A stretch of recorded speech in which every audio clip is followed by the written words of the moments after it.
Welcome back to the channel. Today's hearing wasn't just a debate inside the Senate Judiciary Committee. It was a masterclass in what happens when two different visions for America collide in real time. On one side, Democrats focused on fairness, stability, and respect for the rule of law. On the other, Republicans like John Kennedy and Ted Cruz tried to turn a serious judicial hearing into yet another stage play for political theater. But something powerful happened. Democrats stood their ground. Chair Laphonza Butler held the line. Senator Padilla defended integrity. And the nominees showed a level of composure that completely exposed the hollowness of the GOP's attacks. This is a moment worth understanding deeply. So let's break it down. Madam Chair. Ms. Newman. Thank you. I have a point of order, Madam Chair. Yes, Senator Kennedy. Madam Chair, with respect, you allowed the witness to go at length and to change her testimony without her being subject to cross-examination. Are you going to allow us to have a second round of questioning? No, Senator Kennedy. What are you trying to cover up here? There is no cover-up, and Mr. Padilla, Senator Padilla, you'll be allowed the 30 seconds remaining left. I want of to your time. appeal the ruling of the chair. Thank you. I'd like to hear the I would like to responses appeal. from the two Madam witnesses Chair, I have remaining. a point of order. I'd like to appeal the ruling of the chair. You allowed a Your point of order was offered and responded to, and I appeal the ruling of the chair and call for a roll call vote. You allowed a witness, let me state my case. Sure. With respect. You allowed a witness to go on for 4 or 5 minutes, change her testimony, knowing full well that neither Senator Cruz nor I could cross-examine her about her perjury. Senator Kennedy, would you allow the witnesses I'm to finish still in responding the to my middle of a question, point of and order, then we can Mr. act on Chair. your request? And I think Senator we should Kennedy. have a second round. Senator Kennedy. And I am appealing the ruling of the chair. Senator Kennedy, would you allow the witnesses to finish responding to my question, and And then we I can am respond to your appealing request? the ruling of the chair. Senator Kennedy, I gave you a response to your request of a second round of questioning. I have no intention on allowing a second round of questioning. And I'm appealing your ruling. That is fine. There is no procedure that allows I for would a ask for a roll roll call. call There vote. is no procedure for it that allows for a roll call vote in this committee. This is a hearing. I have the gavel. I have responded this is a to your cover-up, Madam Chair. request. This is an and I am embarrassing going to cover-up. return I will to say I've Senator never seen Kennedy's. a chair try so hard to protect a witness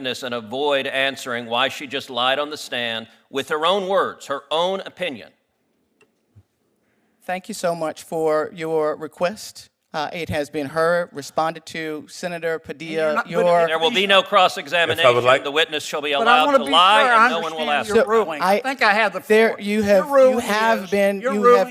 asked for, was there going to be another round of questions? Point of order. Your The answer ruling is no. that we can't have a second round, that the chair can allow a witness, after we're finished with cross-examination, go on at length, change her testimony, potentially perjure herself. We're not allowed to cross-examine in a second round of questioning, which we do all the time. The answer is no, Senator Kennedy. I can't, and you now ask for a roll call vote to appeal your ruling. Madam and you Chair. say I can do that. No, you cannot. That's Madam Chair, ridiculous. point of Thank personal you. privilege, please. Madam Chair, point of order. Senator Harona. You know, we have been witness to literally witness badgering, and now badgering of the chair. She has issued her ruling. There is no appeal. Some of us would like to get on with this hearing. I'm sure you and would. To have to sit here and listen to all of you go off time and time and time again, and I just want to commend this witness, this nominee, for her comportment, because what her comportment says to me is that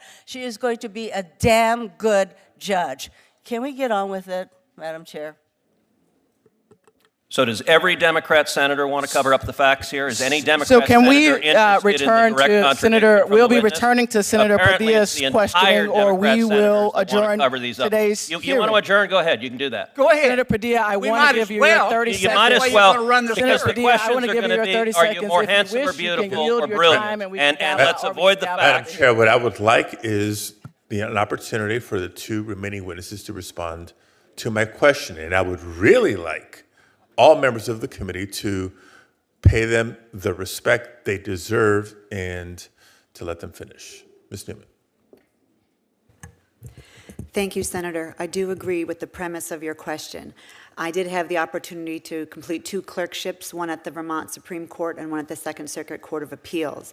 When I was at the Second Circuit before Judge Peter Hall, I was his 3rd slate of clerks, at the very beginning of his career. And he discussed then and made it a point to try to attract and hire a very diverse set of law clerks in the broadest sense, geographically diverse, from different schools, many who had had different careers before law school. He felt that that really helped his decision-making process, and I hope, if I'm so fortunate to be confirmed, to do the same. Thank you. Judge Valenzuela. Thank you, Senator Padilla. I agree with your statement, and I agree with the comments of my colleagues. The only thing I would add is that I think the mentoring component of that is very important. And that's why for the past, I think 5 years or so, I have served on the California Judges Association's outreach committee. And I've strived through that committee to encourage and inspire the next generation of lawyers. Thank you to all the nominees for your responses and, again, for your composure and your dignity. And I will apologize to you for the decorum of some of my colleagues here today. Thank you, Madam Chair. Thank you so much, Senator Padilla. Thank you to our nominees here. If there are further questions that are going to be, would like to be offered, the deadline for submitting those is May 29th. By 5 p.m. Questions for the record will still be due to the nominees by that date and time. The record will likewise remain open until that time to submit letters and similar materials. Everyone, please plan accordingly. With that, this hearing is adjourned.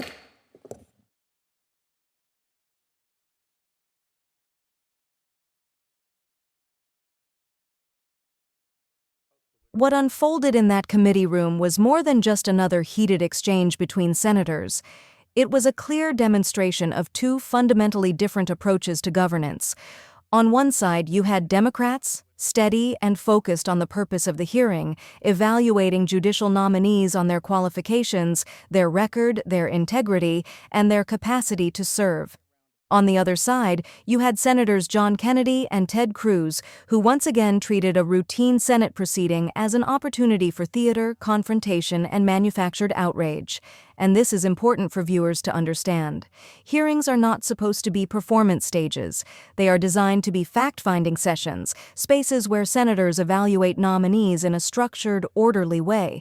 But instead of asking questions, listening to answers, and respecting the process, Kennedy and Cruz chose to derail the discussion the moment they realized the witnesses' response didn't serve their narrative. Kennedy's demand for a second round of questioning was not about truth or clarification. It was a tactic, a way to create chaos and imply wrongdoing where none existed. He pushed a claim that the witness had changed her testimony, even though she simply expanded on her answer as she was being questioned. But Kennedy framed it as though something deceitful had happened, because that framing gives him a talking point, not because it reflects reality. Ted Cruz joined in immediately, not to seek answers, but to escalate. You can see it in how quickly he pivots to accusations of lying. He wasn't engaging in oversight. He was engaging in character assassination. He was trying to delegitimize a nominee in real time, hoping to turn a policy discussion into a viral moment. And this is a pattern we've seen from Cruz countless times. The theatrics overshadow the facts, and the volume replaces substance. Now, what makes this hearing stand out is how Chair Laphonza Butler handled it. She stayed grounded, she stayed factual, she stayed procedural. She refused to let the room be hijacked by shouting matches and bad faith interruptions. When Kennedy demanded a roll call vote, she shut it down, not out of partisanship, but because there is literally no rule that allows for a roll call vote in this type of hearing. She reminded him of the rules, reminded him of the purpose, and held the gavel with authority. That matters. Because process only works when someone protects it, and then you saw Senator Padilla step in, not with anger, but with clarity. He called out the badgering, he called out the disrespect, and he did something a lot of Americans wish they saw more of. He defended the nominees as human beings. He acknowledged that these are real people with real careers who showed up prepared to be evaluated professionally, not attacked politically. He apologized for the behavior they endured. It was a moment that demonstrated respect, something that stood in sharp contrast to the theatrics coming from the other side. And while all of this is happening, notice the posture of the nominees. They remain poised, thoughtful, and grounded in their answers. They spoke about mentorship, diversity of experience, and the responsibility judges hold in shaping the next generation of legal minds. They did what nominees are supposed to do: stay focused on their qualifications, not the noise around them. And ironically, their calm demeanor only highlighted the unnecessary aggression coming from Kennedy and Cruz. What viewers should take away is not just that Republicans caused another disruption, but why. Because when you strip away the procedural objections and the outbursts, what remains is this: the GOP has increasingly relied on spectacle to distract from the fact that their substantive arguments are weak. When the facts aren't on their side, procedural chaos becomes the weapon. And when nominees are calm, qualified, and experienced, attacking their character becomes the fallback strategy. Democrats showed something different here: restraint, respect, and a commitment to process even in the face of provocation. Chair Butler showed leadership, Padilla demonstrated integrity, the nominees showed professionalism. Together, they exposed the contrast between public servants who want the system to work and politicians who benefit when the system breaks. If you're watching this, consider what kind of leadership you want in the rooms where decisions are made. Moments like this matter because they reveal more than just disagreement. They reveal priorities, values, and character. And when the cameras are off, those qualities determine how senators write laws, choose judges, and ultimately shape the country we live in. If you want more breakdowns like this, subscribe and stay engaged. Democracy works best when people understand not just what happened, but why it happened, and what it means for all of us going forward.